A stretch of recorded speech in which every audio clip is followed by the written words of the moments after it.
What's up, everybody, and welcome to the MMA Mainstream Podcast. I'm James, as always, with his co-host, Kaelyn. How's it going? Pretty good. Good. Better than horrible. Yeah. Especially enjoying the rain in Central California, which is where we are located. I love that. I loved waking up to that. It was so nice. It was cold outside. It was nice.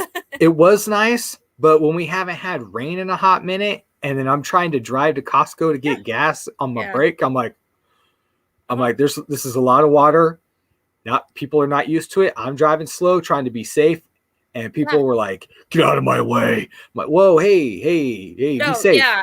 But also, I drive to Selma, so I hopped 3 freeways, and it was early. It was like 6:30-ish, but so there wasn't a lot of people on the road, but the ones that were, they drive either way too slow or way too fast. And I'm like, okay, you guys are dumb. I tried to avoid. I was like on the defense the entire ride, and then got to work. Our power went out because there's a bunch of dirt on the power lines, and something about the first rain does that. So we went home. And nobody realizes, like, hey, why don't we take care of some of these things? Do some upkeep. Yeah. Clean it, something. So we actually have a comment about it. I live in Clovis, and it was nice waking up to rain. No, I completely agree. It really was. We need the rain. Mm-hmm. We can always use the rain. It's just people are not smart when it comes to the rain. That's the problem. Yeah. And then on my way home, all 3 freeways had an accident on them. See? So. Exactly. Yeah. All right, folks, but let's get into it. We had fights last week with the Fight Night, and we do have a Fight Night coming up this week. We're going to first actually talk about something that happened in the prelims, and that was former title contender, Grigorieff, is retired. She decided to retire after her unanimous decision loss to Karol Rosa and called it a career. So, yeah, another one bites the dust in the world of MMA. What's that? I kind of would have liked to see her win on her last fight, but I don't know. It's just the talent has gotten a lot better, and she's kind of around she came in during a different era, and she was good for that era, but you notice how the young talent will kind of swallow that eventually, and people get older. So that happened with even my favorites, like Chuck Liddell and Vanderlei Silva. Those guys are my absolute favorites, and yet they the generation just caught up to them. Yep. The next generation just started outdoing them and started competing at a higher class, and they got older. I mean, just plain and simple. It happens. Yeah. So she is retired from MMA and called it a career, at least for now. You never know with some people. They're like, oh, I'm retired. And then they come back. I'm back. A few months later. Who's next? Or a few years later. I'll fight. Example. Yeah, and then they start talking shit on Twitter while new fights are going on, try to stir stuff up. Not cool. But let's start with go back to the main card now. And man, Alexander Hernandez, he put it on Mike Breeden bad. Yeah, as he should. He always does that. He's really great. He's always, he always just comes out like an animal. I feel like, at least maybe not in the last few, but definitely leading up to his career, he was really a tough one to beat. And this one, I kind of knew this guy. I think I don't remember what their records were before going in, but Alexander Hernandez is really good. I felt bad for the other guy, and he did exactly what I thought. I was shocked when his mouthpiece came out, and the ref sometimes the ref will get involved and be like, here's your mouthpiece. No, you can't, dude. No, it was just there was all kinds of stuff going on. It's like, just let it go. You can't. He was in the middle of throwing that straight cross to him right after the mouthpiece fell out. So. Yeah. Phenomenal fight. Good job by Alexander Hernandez. He definitely earned what I hope he got a bonus. I mean, I don't know about bonuses. I forgot to watch the rest of that. So I don't know. I hope so. Especially on the main card, because he was the only guy to finish the fight. Because one of the later fights was a finish, but it was turned into a no contest, and we'll get into that shortly. Yeah. And then we have Krzysztof Jotko versus Misha Cirkunov. I heard it earlier, and I was like, remember that. And then I read it, and I'm like, bleh. No, this one was a good one too. It was really crazy. And Jocko got the win, but we didn't pick Jocko. No, we didn't. No, nope, I didn't both know of us. We both picked Misha on that one, and it bit us in the behind. We both picked Hernandez, so let's backtrack a little bit. We both picked Hernandez, so we were good on that. And then we move on to Niko Price, who came out and just overtook Alex Oliveira. At least that's the way it looked to me. Yeah, but Niko Price is he's also a tough guy. He does that too. I'm used to seeing him do stuff like that. I'm not surprised. I'm not really that surprised. Alex Oliveira, I love him. He's been around for a while. I don't know how old he is. I know he does have a lot of UFC experience already. So, after watching him lose a few, I'm like, oh no, and then this, and I don't know what's next for him. But Niko Price is pretty good. Agreed, and he got the win, and we both chose Price. And so we both did well. And here's where we were split, though. You picked Holland, and I picked Dawkins. Yeah. And Dawkins initially got the win, but after the crazy headbutt that happened, it ended up being ruled a no contest. Yeah, which was also weird because he did technically beat him after that headbutt, though. It's just the fight continued. They didn't stop to let the ref know that happened. They also didn't care that happened. Kevin Holland didn't care that happened. The ref saw it, and the ref called for the replay afterwards. And after a long deliberation about it, it really was. But that makes sense. Like, I'm glad that they figured it out. Well, that's when that instant replay comes in play. So I'm glad that they have that, because they are able to turn it over to a new contest on the spot rather than hearing about it later. They knew what to do. They weren't going to declare him a winner. But, I mean, Kevin Holland was like, I lost. He thought he lost. He's like, I don't care. He wasn't pushing for a no contest. He was like, he choked me out. I lost. And Dawkins did, but it was ruled a no contest, and so that was scratched from the card. Because if that was just left the way it was, we would have been tied on these picks. Wow, crazy. I know. Sucks to be me, basically. All right, and then in the main event, we had Thiago Santos versus Johnny Walker. Yeah. Man, I understand why the UFC makes 5-round main events, but sometimes I feel like it hinders a fight, and this was one of them. Well, I don't know. I mean, all of the rounds of this fight, I didn't really see anything significant out of either side, like the fact that it was 5 rounds, I'm on board with the 5-round thing if it's a main event. But you are going to get those fights that just go to decision. So you're watching 5. Yeah, you're right. And quite a few fights do, and I'm okay with that. Yeah. But there are some fights that I'm like, is anybody going to do anything? But but then that comes down to the fighters. It's not anybody else's fault. It's the fighters. No, that's what I'm blaming. Right. No, I do too. But also, you got to think, Thiago Santos is really good. Johnny Walker is pretty good. He has good size on Thiago Santos. I know they're the same weight, but he's very tall. So he looks pretty, Thiago Santos definitely had to be a little cautious. He couldn't just be crazy.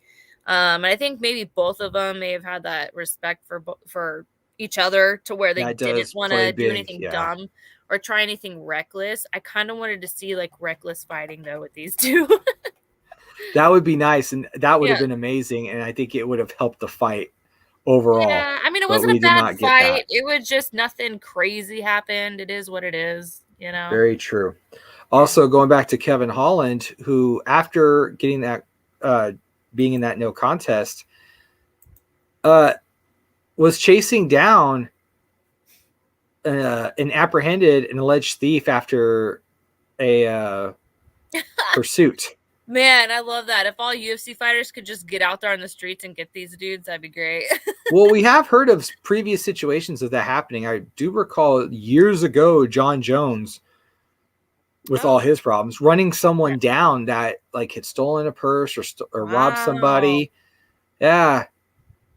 And I didn't hear about that was years ago. No, this was years ago. I mean, I don't even know if you were born yet. I'm just kidding. You're not that young.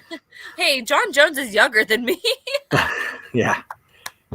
And he has a longer rap sheet. So, I mean, are we really comparing now? I'm like, what, did he steal the purse from the dude and take off running also, or what? No, he actually caught the guy. That's the crazy thing. That was years ago. But Kevin Holland, after what happened on Saturday, came out as the hero.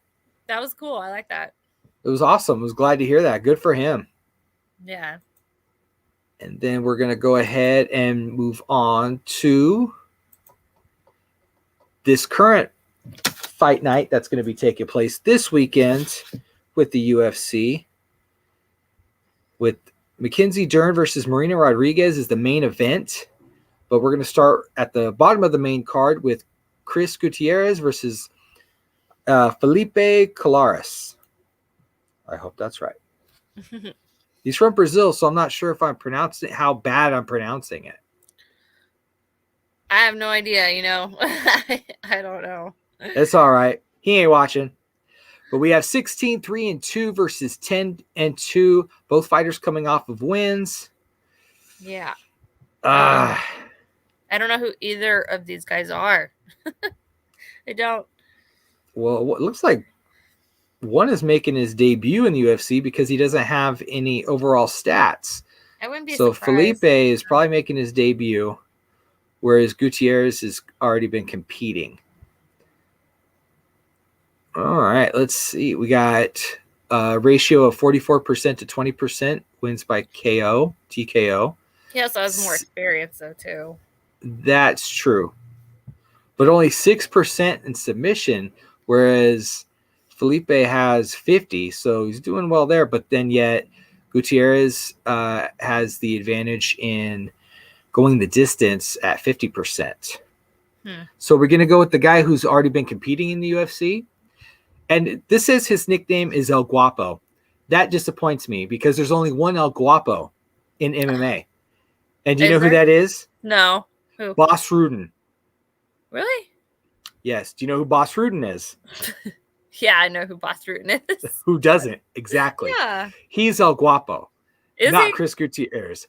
I'm taking Felipe Kolaris just because I like Boss Rudin and he should not have that nickname. Well, Boss Rutin's not really there anymore, so I don't care. Carry it on. I don't care. Yeah, he's a legend. Yeah, I don't like how some fighters have the same nickname because there are some of that going on in UFC and other organizations. Like Vanilla Gorilla. I've heard that multiple times, and I'm like, really? I've heard 5 of them. I've heard 5 of them. Yeah. Yep. No. No thanks. No, exactly. None of them should have that name. Precisely. Like there's one. Hey, it's over. Done. Next, you need a new nickname. Also, maybe make him anyway. Maybe make him the eggshell gorilla or the not so vanilla gorilla. Eggshell white. Exactly. All right, who do you choose in this bout? Chris Gutierrez. You're going with the man that has some UFC experience? Yeah. I just can't because he's not El Guapo to me. El Guapo is a guy from I believe he's from the Netherlands. So all right, now we have Sabina Mazzo versus Maria. I think it's Maria Agapova. Oh, Agapova. I was having the hardest time trying to I was like Agapova. Yeah, exactly. So Sabina Mazzo is so good. She's doing really good. I know it says she's coming off of a loss, but this weight class and her type of she's a bit longer than most of the fighters, and she's really, really, really tough. So I'm kind of like a fan of hers right now because all the fights I see her do, she's really impressive. But Agapova, I don't remember who her last fight was, but she also had a really tough fight before that. I don't remember the opponent. So she kind of caught my eye too. She's really impressive. I think this fight's going to be really, really good. But I'm going to take Sabina Mazzo for this one. You're taking Sabina? Yeah. I am very curious about this fight. They are both 9-2, and you had said it earlier. They're both coming off losses. You have Colombia versus Kazakhstan. I feel like because she came from Kazakhstan, she's dealt with like the harshest of conditions. Or she knows Borat. Either or. Oh God, I don't know about that, but I think do this is gonna be a good fight. I do give Sabina more of an edge because she has the reach and the leg reach advantage. Good. She's really good. She uses her reach. She can take a fight into deep water. Yes. She can take a punch too. It's really impressive. So, I really think Mazzo's going to get it. I agree. I completely agree. I'll take Mazzo on this. All right. Let's move up this fight card. Tim Elliott, and I always butcher this guy's name, Matthias.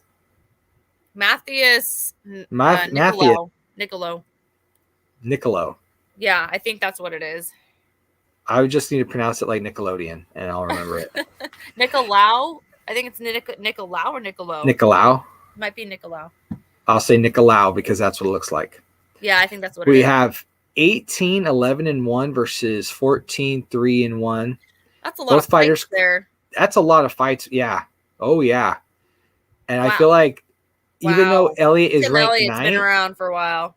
Yeah, but I feel like he's ranked 9th with that type of record. Like, he's better put some W's into that positive he has column. A lot of experience, though. I'm gonna pick him. You're gonna pick Elliott? Yeah. I'm gonna go against the grain and pick Nicolau. I'll be like, the guy whose name I couldn't pronounce got the win. Yeah. Yeah.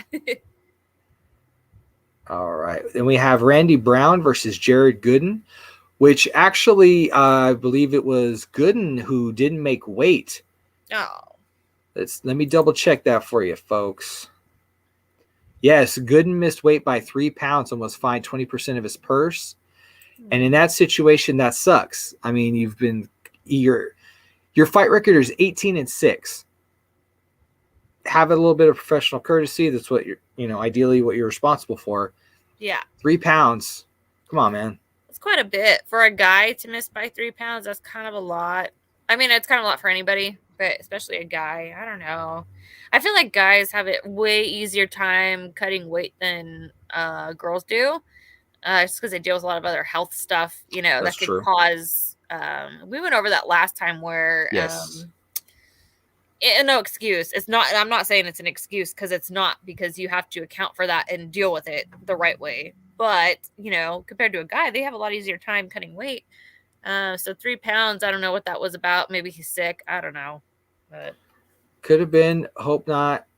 But still, he missed 3 pounds. And besides, if he was sick, that weight should just come off because of lack of nutrition. Also. You train for a long time, your body does change. You start to gain more muscle, which does hold more water weight as well. So if you get bigger muscles, you got to cut harder also to be that same weight. That could be an issue too. So who knows? There's a lot of factors. It's so complicated, We have 13-4 versus 18-6. Both fighters coming off wins. Who do you take? Jared Gooden. I've seen him fight before, and he has more experience. I'm just going to go with that because I don't know who Randy Brown is. Well, Randy Brown is from somewhere in Jamaica. Jamaica. He's 6'3". You know what? I'll pick Brown on this one. Now, here's a question. With what we've seen about fighters not making weight, do you think it would be better if they raised how much they were punished for? Like, Gooden was fined 20% of his purse. What if he was fined 35? That's a lot. That is a lot. But that would also, I think, keep that in mind for people when it came to a fight.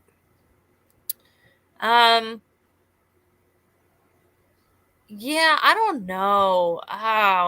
It's 20%'s a lot for who knows what they're getting paid. They're probably not getting paid a lot anyway. You're right. I'm just saying. Okay, let's be honest. Say they're going to make $1 million on this fight. Just a prime example. We know that's not the case. but you're fined quite a bit. That would be in the back of your mind that I need to make weight. Or do you think it would, because if it was higher, it would be more dangerous for fighters that don't get paid as much and really, really have to struggle in order to do so? But you know what? Also, this is a 170 bout. There's that gap between 170 and 185, which is a lot, I feel like. And also, you're going from 170 to either 185 or to 155, which is a big jump for both of those weight classes, I feel like. I don't know. So I kind of get it, because I hear a lot of guys have issues in the 170 division because they're big for 170.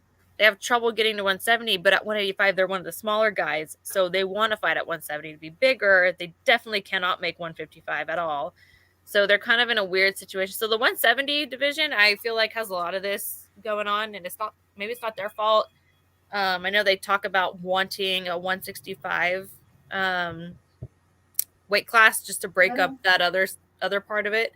And Dana White wants no part of that at all. He's always said that, but I feel trying to push it. Dana White will back down on certain, because look at when they bought WEC. He was like, no, we're going to only keep these weight classes. Yeah. And then when they bought WEC, they brought these guys into the fold, and all of a sudden we have more weight classes. So he talks a big game, but yet he will adjust. I mean, I don't think he cares about these guys, going to be honest. It's not like they're big cash cows for UFC, but, I don't know. And I don't know what the issue was. 3 pounds, and maybe you could have dieted harder. Who knows what could have happened there? You can't say, but I don't know about moving weight classes or making another one to help these kind of situations. I think you're just kind of one of those oddballs if that's your situation where you're too big, too small to do either or. I don't know. Catch weight. There you go. But it was only 3. It's not like it was 5. So, true. I don't know. Maybe he could have dieted harder, lost more water. I don't know. That's right. We don't know the situation, but it is what it is. And this fight will be going on. But you know what? As planned. These pro fighters in UFC, Bellator, all the mainstream ones, they like to push their limits with losing weight. They like to pump themselves up until they absolutely have to start cutting, and it's like a mystery if they're gonna make it. It's always so close, like down to the last pound. It's like, well, why don't you give yourself a 2 or 3 pound cushion? Like, why don't you That's the worst gamble ever. And why don't you watch your body mass a month out just to see where you are, just to have a heads up? Like, maybe you should diet now, or do certain things that you have to do in order to ensure you're going to make weight, way ahead of time. I just feel like that's such a risk that why would you do that? After all that training, why would you risk it, so close like that? And, they're pros at cutting weight. They know what they're doing. They have, that Performance Institute for UFC that will help them. They have doctors to give them precise measurements and stuff like that. Or they have their own people that help them out. But it's like, unless you really know what you're doing and you know your body at that time, it's kind of a gamble. I don't know why they would take that. Very true. Or maybe they got sick. You always get sick. You can get sick, be on antibiotics. That could be a bitch also. So you don't know. Very much so. And now we're on to the main event, a women's strawweight bout between Mackenzie Dern and Marina Rodriguez. We have Dern with 11-1 and Rodriguez with 14-1-2. Wow. Both coming off wins. They're both ranked number 4 and number 6. Yeah. Isn't it? Man. I don't know. I mean, Marina Rodriguez is really good. She has a lot of experience. It is Rodriguez. I should have realized that. Yeah, Brazil. But Mackenzie Dern has been really, really good in her last couple fights there. She looks really good. You could tell she kind of lost more weight. She's in very, very good shape. At least that's what she looked like in her last fight. But I'm going to go for Mackenzie Dern. I like her. But man, she has a tough opponent though too. So this could go either way. That's why I'm honestly going to go with Marina on this. Really? Yeah, I think the overall more experience is going to, especially when one of the biggest factors for me was not only experience, but also look at wins by. Mackenzie Dern ain't knocking anybody out anytime soon. No, that's not her they thing. Can keep, I understand that, but if they can keep the fight standing, the advantage goes to Marina. That's true. That's very true. But Mackenzie Dern has looked a lot better. I think I'm just kind of, maybe I'm biased. I don't know, but I'm still going to pick her, but you're right. That kind of, it's going to be, I think it'll be a good fight. I don't know. They got to take each other down. We'll see what happens. That's true. When that happens, then I'm like, oh man. Yeah.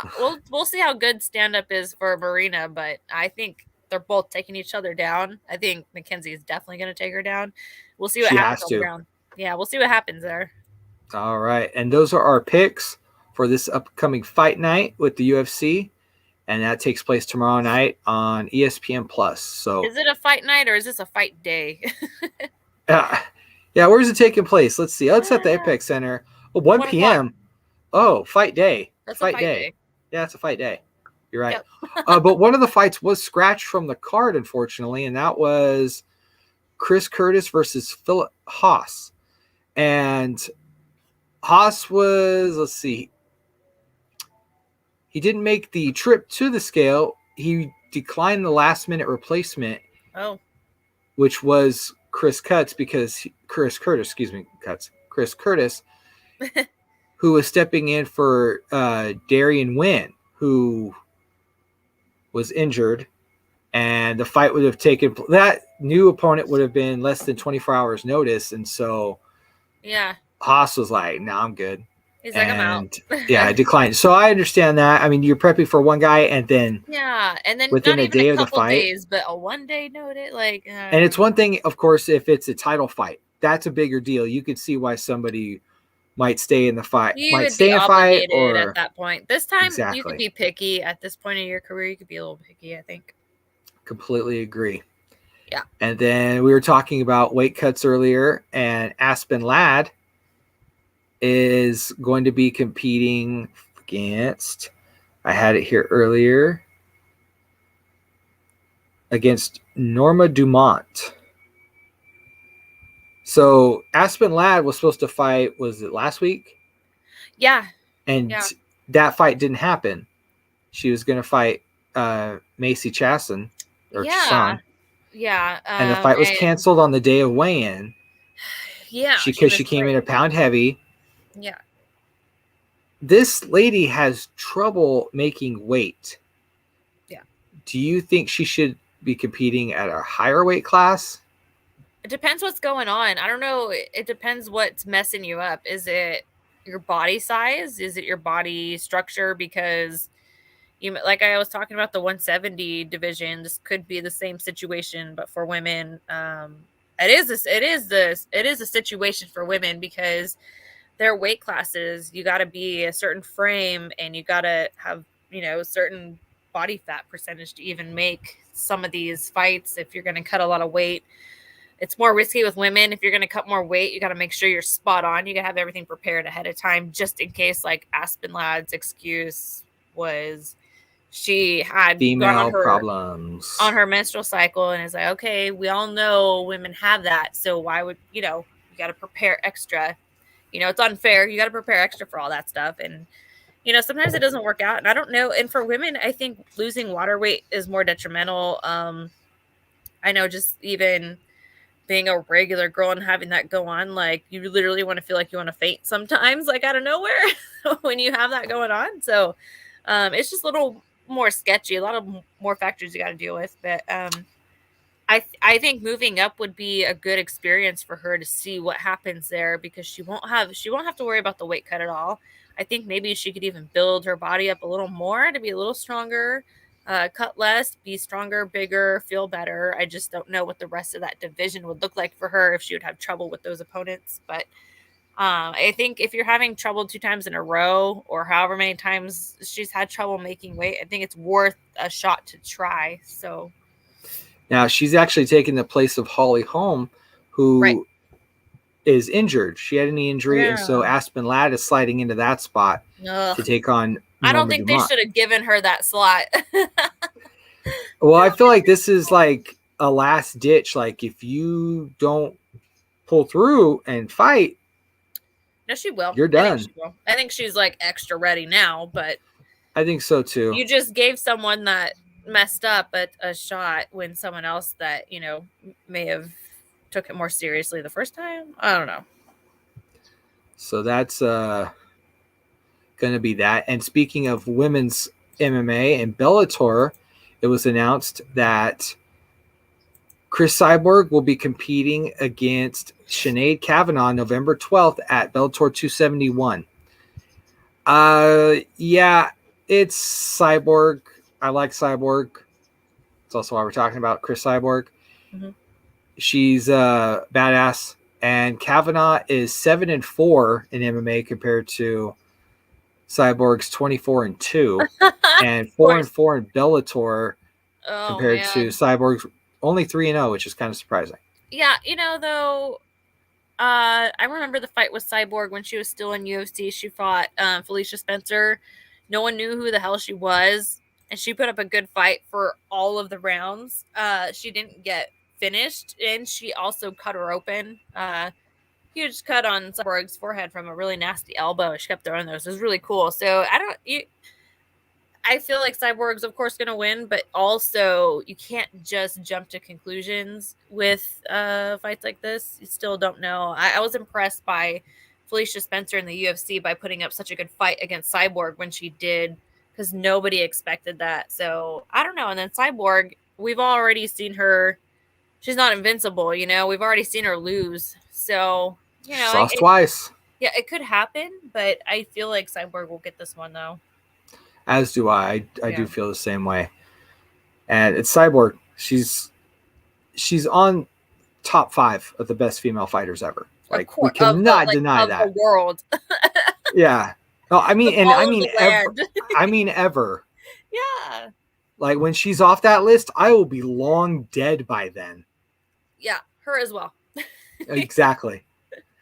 All right. In other Bellator news, we also have, let's bring it up, a tweet that came out. Patricio Pitbull, honor and family come first. When I won the first lightweight belt, it was just about revenge. It was still an honor, but with the loss at 145, I'm starting over. It's time for the light heavyweight division to move on and for his brother, Patricio Pitbull, to have his shot. My focus is on AJ and him only. So he has relinquished his belt because he was a champion in 2 weight classes. Man.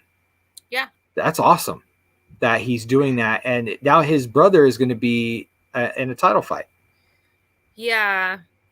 Yeah. I don't know. I mean, whatever you feel in your heart, I guess.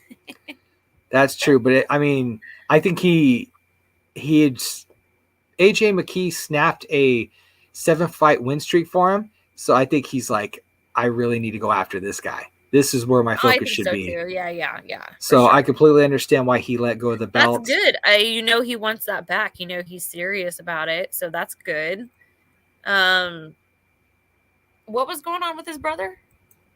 His brother will be, I believe, also competing in that weight class and will have a shot at the belt.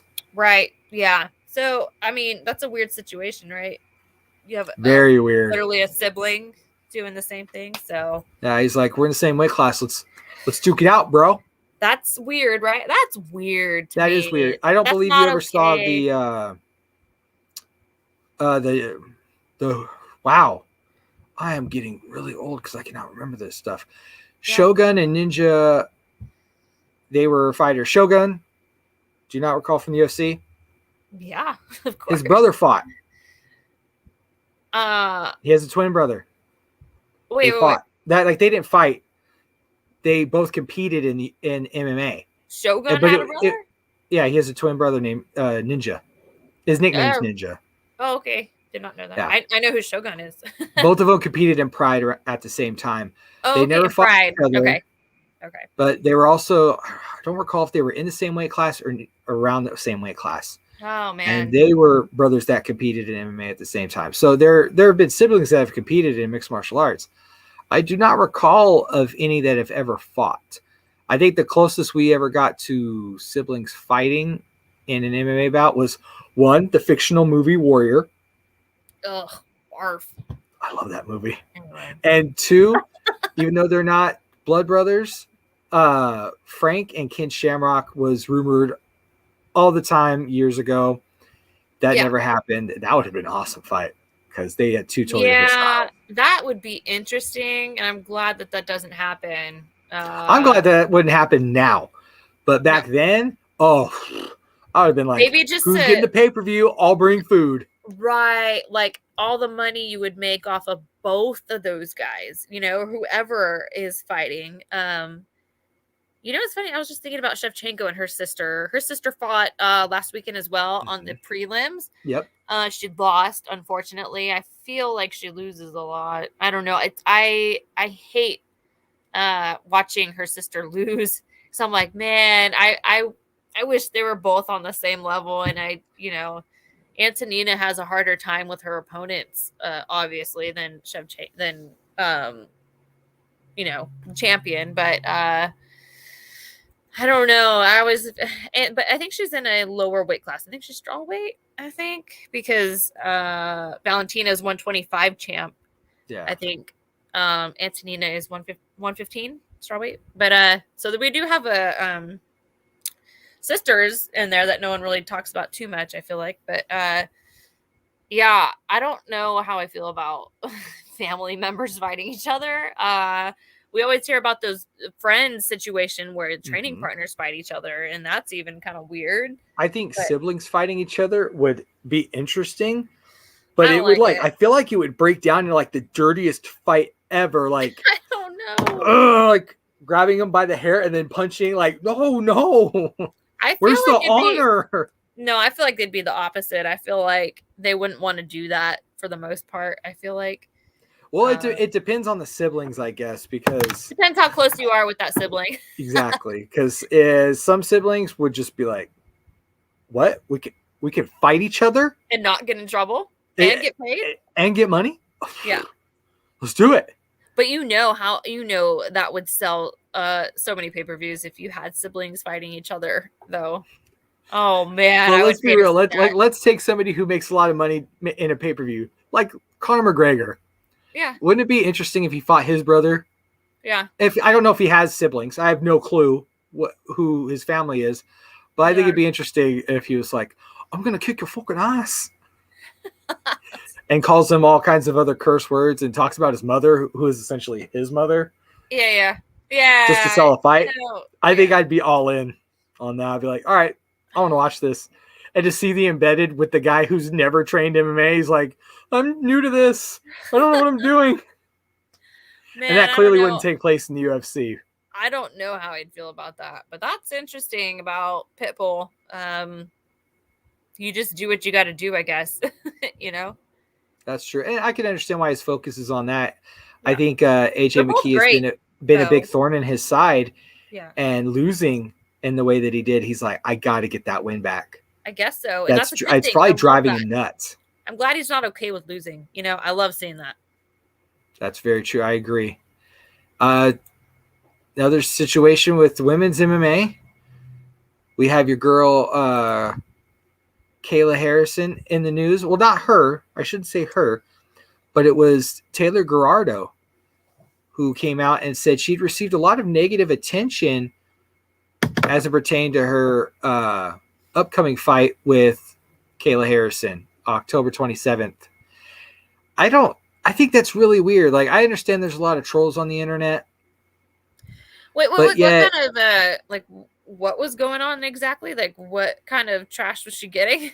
Just a lot of hate mail, like a lot of trolling. Like, you have no business being in there with her, you're going to lose, stuff like that. I feel like that could be part of it. Yep. I'm not sure because they don't give specifics, really. Yeah, how dumb is that? Like, give us the details. What are you writing about it for if you're not going to actually say what's going on? Or if you don't know, why are you writing about it? Well, I believe she talked about it in an interview, and so it is interesting. Oh, okay. And it would be interesting to see some of the specifics. Yeah. But it's also like, she's already an underdog in this fight. Like, leave her alone. Let's be real. Kayla Harrison's badass. She's probably going to beat the bejesus out of this woman. Right. Easily. And to hate on her, come on. No, okay, that reminds me of not last weekend, but the week prior when Lauren Murphy fought Shevchenko. Mm-hmm.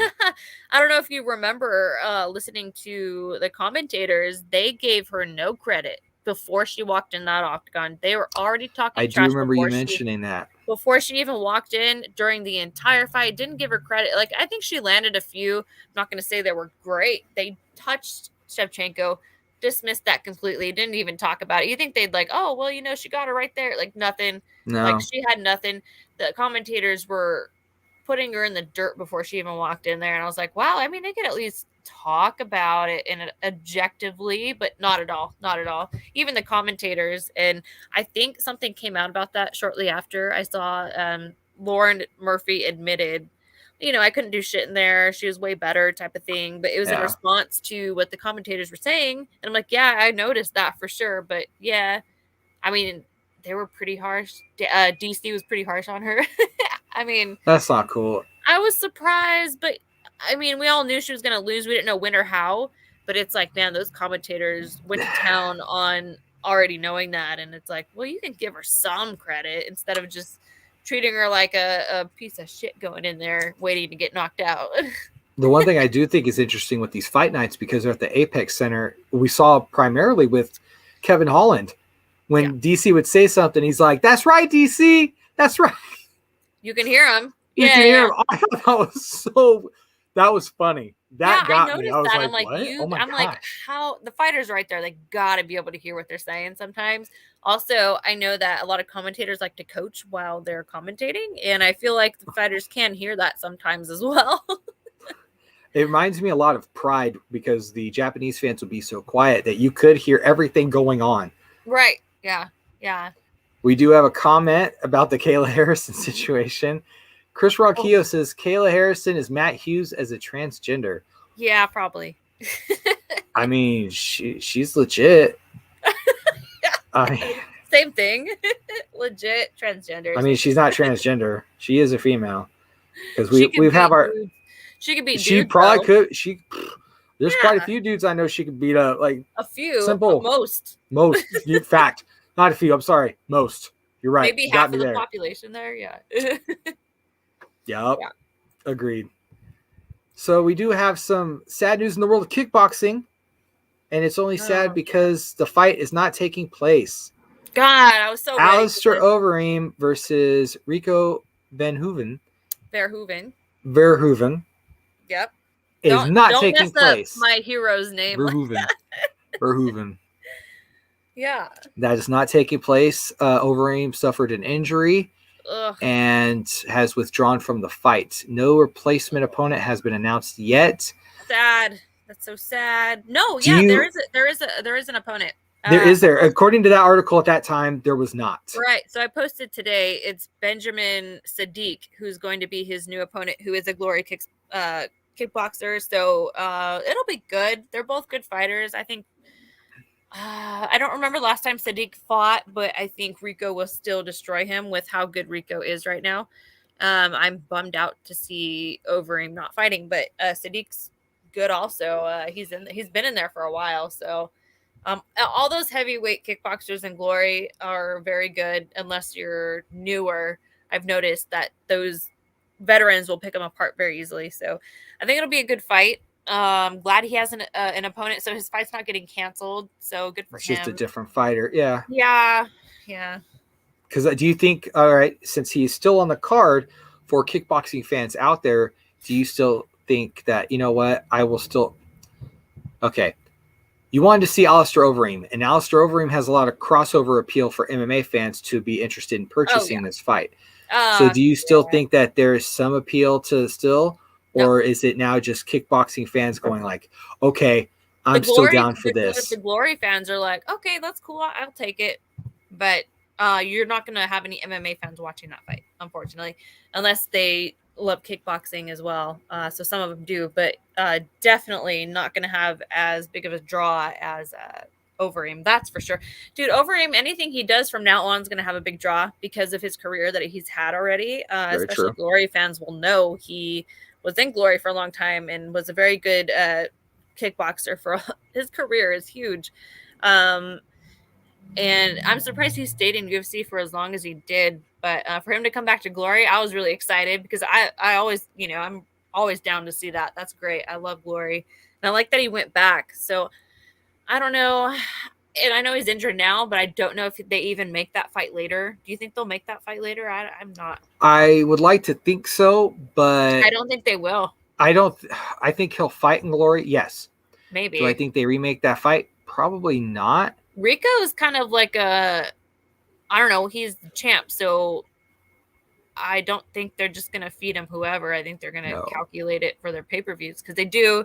I think Glory was going bankrupt at one time. They may still. They were at one time. So they are trying to get big fight cards going. So I think that what they should do is not have them fight against each other after this situation, but have them on the same fight card.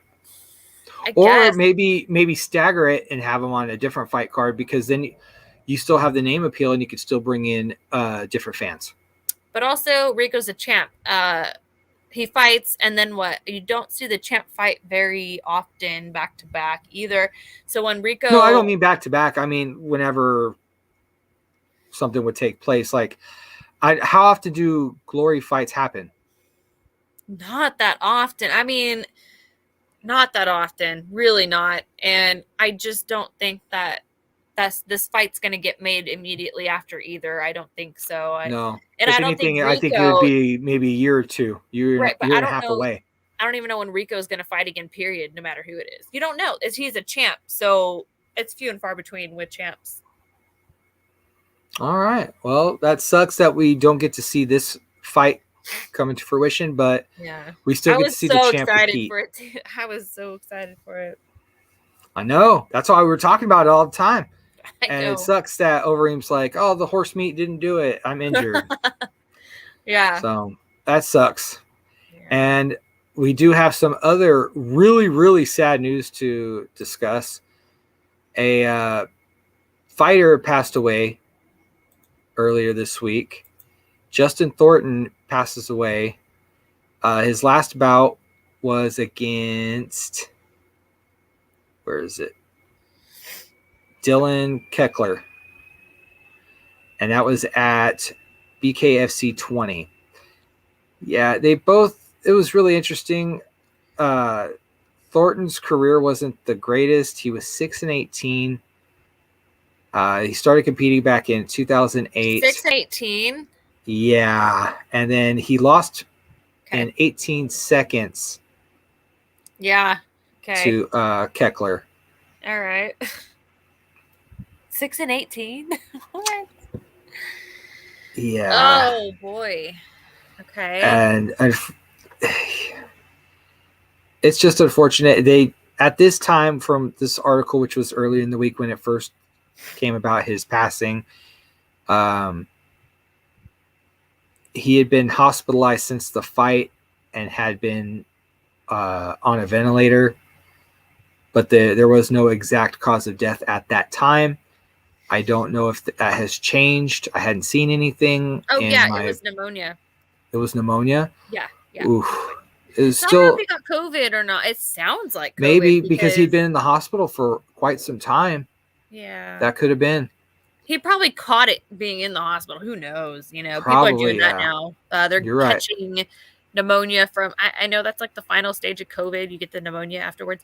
Or you just catch it by being in the hospital in general. I know that's going around a lot too. So I don't know what the initial cause of him being in there, but I know the final thing was pneumonia.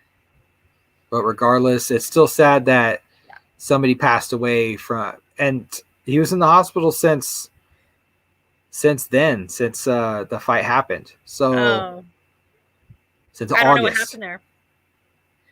Yeah, maybe he went to the hospital for injuries, ended up getting sick there. That would suck. I don't know. Well, he was taken out of the ring on a stretcher. Oh boy. Yeah, so being in the hospital, I think you just catch stuff anyway. You're right. No, you're right, because they try to clean, but it's not necessarily the most sanitary place because that's where everybody with bad stuff goes. Yeah, well, and by that I mean infections and whatnot, and COVID wards are being. So it's unfortunate that went the way it did. Man, it sucks when you hear about stuff like this. Yeah, it is. Especially somebody who, wasn't necessarily the greatest fighter, but still had life to live. Of course, it's not like he was an elderly person. So yeah, I feel that's like I unfortunate. almost like not knowing the details of this. I feel like if he didn't go to the hospital, he may not have died. Right? Yeah, it kind of sounds like it, but I don't know. All right, let's move on to some better news. Grappling X is still October 24th and will take place at the fairgrounds. So people sign up. I'm pretty sure a lot of jiu-jitsu guys have already signed up for this because word gets around when there's a jiu-jitsu event going on to all the gyms. Yeah. So hopefully everyone's signed up for it. If you have any questions, go ahead and contact them at their website. Google it. I mean, there you go. Great news for us Central Valley MMA fans. LFA is coming to town. They're going to be here November 5th, Friday, November 5th, and they're going to be in Visalia. And we were talking about venues earlier, and I love going to fights in Visalia. I really do.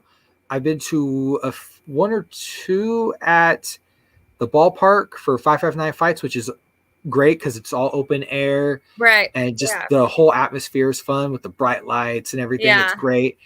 But the Visalia Convention Center is also a great place to have fights. I've been to a lot of fights there. I've been to a lot of events there, and I thoroughly enjoy it. Not so much. It's weird. Like not so much the State Mart Center, not so much Selland Arena here in Fresno. Yeah. But in Visalia, they know how to do it right. And they have a parking garage. And guess what? You don't have to pay for parking. Oh, it's man. amazing. It's beautiful. I think that's also part of it. Like the cheap side of me is like, yes, this is why we like this. But yeah, that will be taking place November 5th. And we look forward to that. Or at least I look forward to that. Yeah. I got to talk to Archie to see if we can get a credential to go. Because nice. trying to do big things. Big time. Yeah.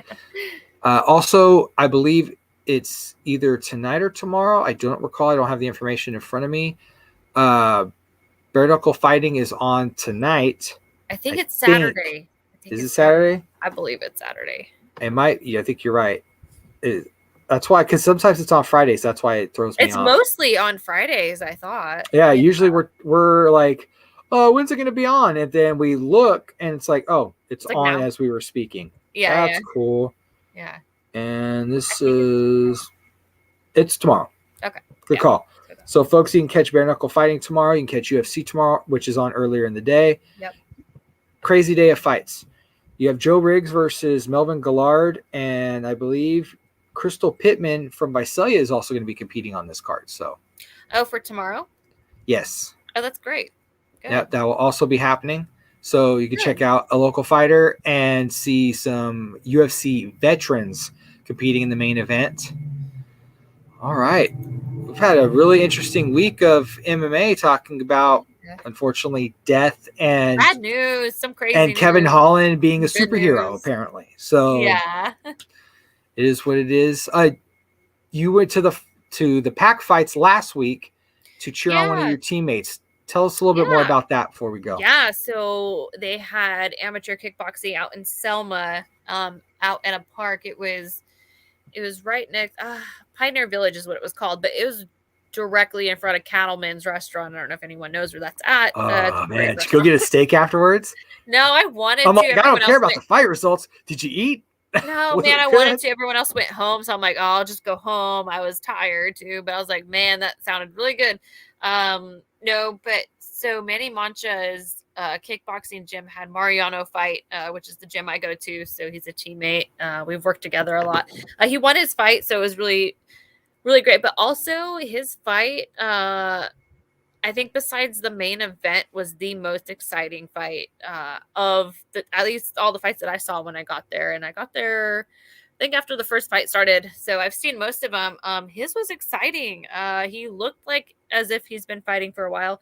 What was also fun is that it turned into kind of a boxing match, and it just, it escalated from there. It was really great. He came out with a win with a decision, but his opponent was really good, really good too. Had a lot of energy. So both of those guys' cardio was through the roof. So them slowing down was not an option.